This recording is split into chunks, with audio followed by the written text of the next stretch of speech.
Hey guys, it's Bro You Whack, and Hero 36 Ramatra just got announced at the Overwatch League Grand Finals, and with it we got a little origin story along with a sneak peek at some of his abilities. So today we're going to be going over everything that we know about the brand new Omnic tank. Ramatra is going to be the Omnic leader, where he's going to be having kind of like an uprising of the Omnic people. Sort of like how Winston is doing with Overwatch right now. He's going to be restoring his people's honor and glory, and the way that I see it is that he's kind of like this Omnic god. And the way that he's going to be doing that actually in the game of Overwatch 2 is by being this transformative hero, because he's gonna have two different forms, his Omnic form and his Nemesis form. The way that you can view this ability is sort of like how Hammond's ability works, where he's able to go into ball form and then go into turret form. Now, I don't know if there's gonna be an actual cooldown for this transformative ability. I doubt there will be, because I feel like that just hinders the awesomeness of being able to transform, is having to wait 5 seconds to go from Omnic form to Nemesis form. But in terms of the two abilities and how they can be viewed, basically Omnic form is his protect ability and his Nemesis form is his attack. So he protect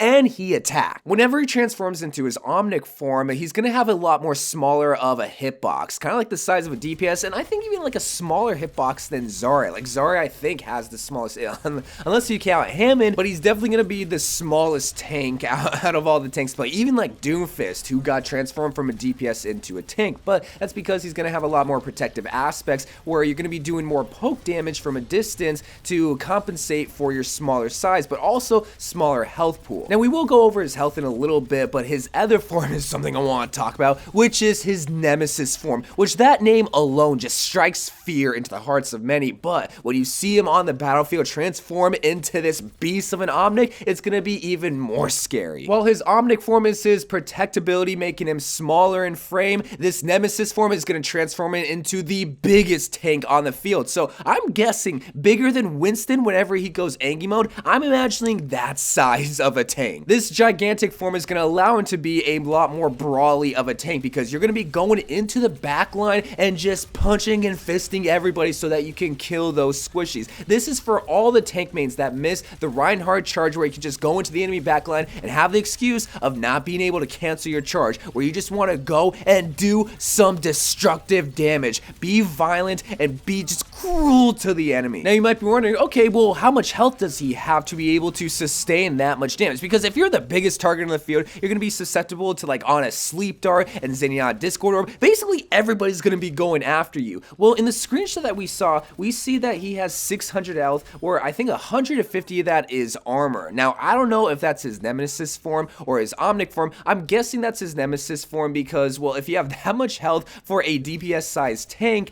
that seems like a lot. It makes a lot more sense to be the brawly version to have that big of a health pool. So to have a tank that has the ability to transform either to his protect ability or his attack ability while sporting a 600 HP, I don't think is that OP of a health pool in comparison to other tanks, where I think Roadhog has the biggest health pool at 700 without any armor. I don't know what it is with him. I think he's actually 700 too with a little bit of armor, but we have bigger health pools in the game, so I don't think we really have to worry about him sustaining so much damage to the point where he's not gonna die, whether it's his Omnic form or Nemesis form. But what we already talked about, his shift ability, his transforming ability, let's talk about his other abilities that are specific to each form. First, let's just talk about his Omnic form, because he does have a staff that's gonna allow him to do the poke damage as previously mentioned, but it looks like he also does have a barrier that's gonna be kind of like an AoE barrier rather than just a traditional Reinhardt shield that you just deploy in front of you and your team. Whereas on the flip side, his Nemesis form, it looks like he actually has a similar Doomfist block, where he puts his fist right in front of him, and that's his form of protection when he's in his Nemesis form, where he's going to be either deflecting or absorbing or just straight up denying any attack that's coming his way, allowing him to get deeper into the back line. However, again, this was just going off of the promotional artwork that we see with Ramatra. I'm sure we will get an in-depth guide of hero abilities and how it's played in actual numbers of how much his staff does damage, how much one single punch does, how much health he gets whenever he's in his Nemesis form and Omnic form. I just really want to stress that all of this could easily change when that gameplay comes out, but also when he comes out in Season 2. This is very important because while he is obviously coming out in Season 2, we've been known this on December 6th, he will be releasing. He's going to be releasing within the Battle Pass. This is going to be the very first Overwatch 2 hero that is strictly in the Battle Pass. The only way to get the brand new tank hero is by either A, buying the Battle Pass outright, or B, getting to tier 55 in the free Battle Pass. Now, I'm not here to discuss if that's fair or not. In fact, I already made tons of videos talking about that, but I'm sure I will make another video when it actually does come out, when people realize, oh yeah, right, I gotta spend $10 or actually play the game. But I will say, from what I saw, and again, I'm not justifying it by saying this, it does seem like before Ramattra comes out in competitive, because as you guys know, new heroes takes either 2 to 3 weeks before they come out for competitive. If you grind Overwatch every single day, you will get the brand new hero before it comes out in competitive, which I guess for a competitive standpoint, that's pretty decent, but in terms of just enjoying the hype of a brand new hero, that kind of sucks. But to end on a little bit more positive note, I did want to talk about the lore of this brand new hero, because there's people that care about the lore, and when it comes to this guy, this is just such an interesting character, because you ever know those characters that fight for the evil side, but when you actually find out their origin story, you question is like, are they actually evil? Because, well, they're depicted as an evil character, but all they're really doing is trying to uplift their people and try not to get bullied anymore. That's exactly what's going on with Ramattra, where he took it upon himself to uplift the Omnic people, where there's tons of people and humans that despise Omnics, Zarya being one of them. So